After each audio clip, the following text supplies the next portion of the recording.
ได้แล้วนี่ กดใจ โอ้สำแขนเลยกวาดแขนเนาะ โดย สุดยอดเลยตัวนี้นี่ สัมภาระแล้ว ยกนี่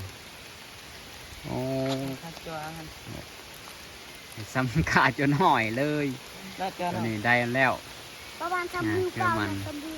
ประมาณ อ่ะ ซ้ จะ ำใช่แทกกูด้วยแทกด้วย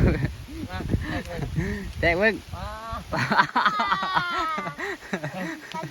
โอ้ใหญ่กว่าอีกโอ้ใหญ่กว่าจะน้อยอีกแม่นสูงกว่าจะน้อยบ่จักนี่ แทกเลยจัว โอ้เพียงแอวลาวพุ่นได้ฮะเสียงเอิกพูนโอ้ เลิก เออโอ้ใหญ่คักอะไรเนาะ เนาะ